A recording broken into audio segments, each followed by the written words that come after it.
চলো বন্ধুরা, আজকে তোমাদের আমি নিরামিষ মটন রান্না করে দেখাচ্ছি। অনেকদিন কোনো ভিডিও ছাড়া হয় না, তো চলো আমি কি করে নিরামিষ মটন বানিয়েছি তোমাদের সাথে শেয়ার করছি। এটা পুজোর মটন ছিল, মানে বলির ছিল, তাই আমি নিরামিষ করেই বানিয়েছি। তো দেখো, একটা মশলা করে নিতে হবে। এখানে আদা, লঙ্কা, গোটা গরম মশলা, জিরে আর ধনে একসাথে পেস্ট করে নিয়েছি।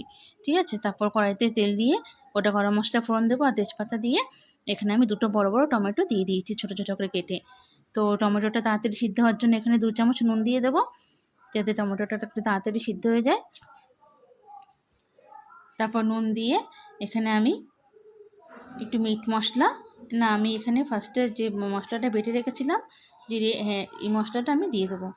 এটা দিয়ে কিছুক্ষণ নাড়াচাড়া করব, এটা একটু ভালো মতো কষিয়ে নেব। তারপর দেবো একটু হলুদ আর মিট মশলা আর কাশ্মীরি লঙ্কার গুঁড়ো।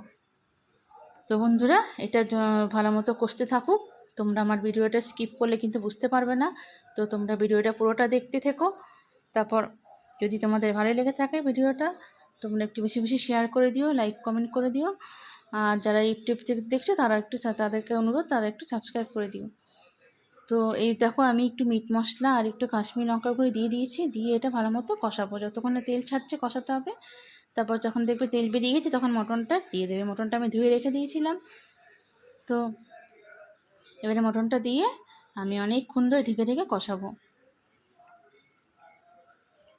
এবারে আমি মটনটা দিয়ে ভালো মতো একটু নুন দিয়ে দিয়েছি, একটু মটনটা দিয়ে ভালো মতো কষাবো ঢেকে ঢেকে। বেশ তেল এখন অনেক কিছুটা জল বেরোবে। তারপর যখন জল মরে যখন আবার কষে যাবে, তখন 2-4টে সিটি মেরে আমি আলু ভেজে রেখেছি দেখো, তারপর কড়াইতে আবার ঢেলে দেবো। তারপর যখন মটনটা হয়ে যাবে, আমি গরম মশলা সব দিয়েই দিয়েছি ফার্স্টে, আর দেবো না লাস্টে।